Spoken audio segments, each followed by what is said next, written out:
At major news right now, Donald Trump is melting down because he's realizing the Supreme Court is about to rule against him on the most consequential economic policy of his administration, tariffs. And he's realizing that he probably spent all of the money generated by the tariffs already, and he doesn't know how he's going to pay it back. Because if the Supreme Court says, Donald Trump, your tariffs are illegal, he's going to have to pay back billions and billions of dollars generated from the tariffs. And he's admitting now that the United States of America has already spent some of that money, and it's going to be a complete and utter mess.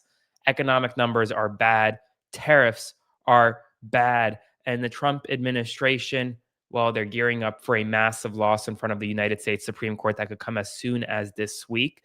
And Donald Trump, he's lashing out at everyone. He's lashing out publicly, and now he's even lashing out at his own attorneys who appeared in front of the Supreme Court.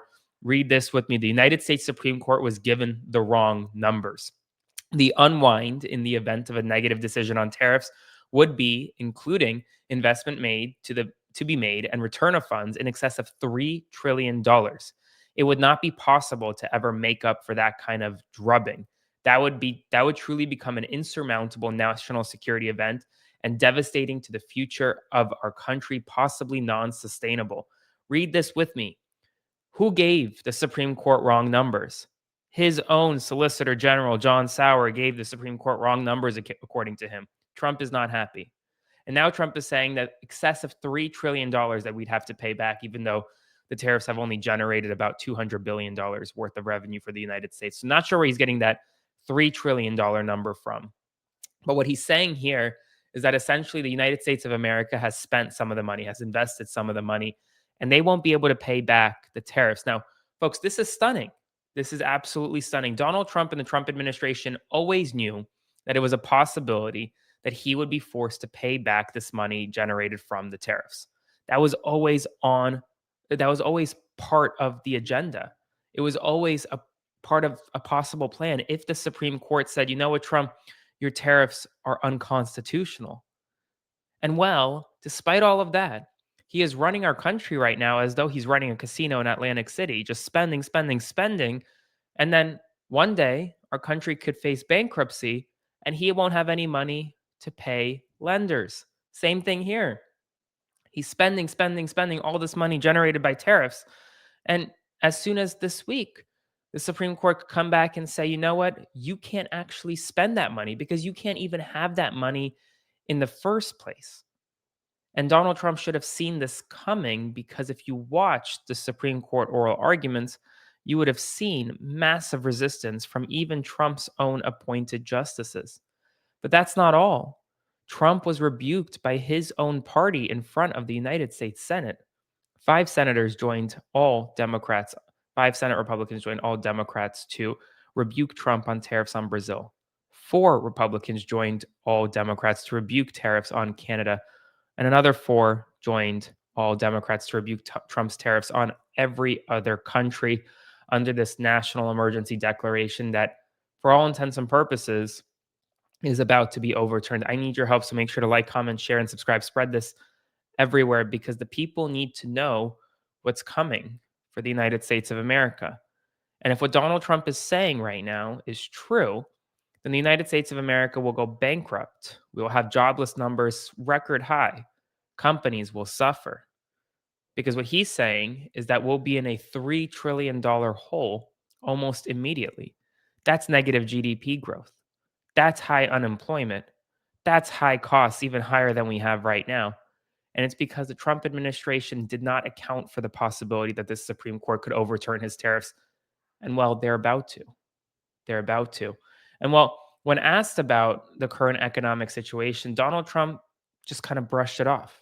It doesn't seem like he cares much how Americans are feeling about the economy right now. Check this out. With interest rates up, the economy is the strongest it's ever been. You know, you asked me, just to go back to the beginning of your question, you talked about prices. We're down on energy. We're down on interest rate. You know, interest rates are down despite the Fed. Now, if we had a normal person at the Fed would have really low interest rates, and we will soon have that. We'll have somebody that's. And why are people saying they're anxious about the economy? Why are they saying that? I don't know that they are saying. I think polls are fake. We have the greatest economy we've ever had. We have we will have over $20 trillion come into our economy, and it's largely because of my election, but it's also largely because of tariffs. But even with Polls are fake. People are not actually concerned about the American economy. But Trump's own economic advisors are recognizing that the economy isn't doing so hot. Check this out from today. Reopening, Goldman today says the reopening does raise the prospect of some reflation, plus the a tailwind from tax season, obviously depreciation and the bill's effects. Do you think fighting or getting disinflation in the first half is going to be a little more of a challenge than it has been?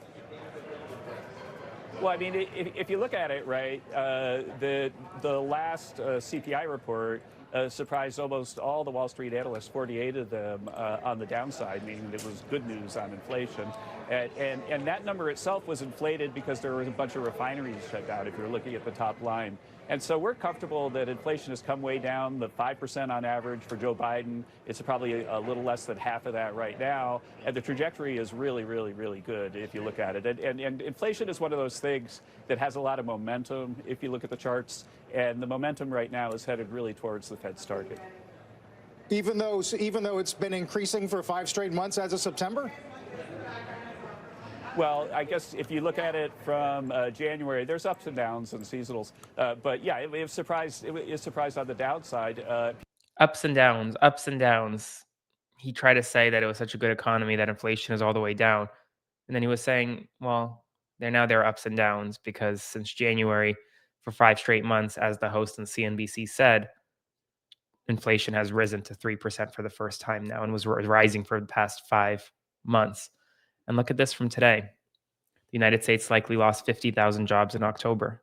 Non-farm payrolls shrunk 50,000 roles in October, according to Goldman Sachs experts. Check this out. An economy is not working for the people if the people can't afford to get a job. An economy is not working for the people if the stock market's at a record high and yet at the same time, people can't afford to invest in that same stock market. And this is only about to get worse. And Donald Trump is realizing it in real time because his administration never had a plan if and when the United States Supreme Court overturned his tariffs. And that's what's coming. All signs point to the justices agreeing to overturn Donald Trump's tariffs and forcing the United States of America to pay back this tariff income to countries across the globe. That's hundreds of billions of dollars, according to Donald Trump. That's trillions of dollars. That will decimate America's economy. That will send America into a recession. It's not even close.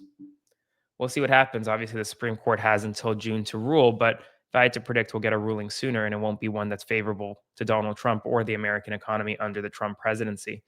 So make sure to like, comment, share, and subscribe. I'll have much more to come soon. This is major news right now.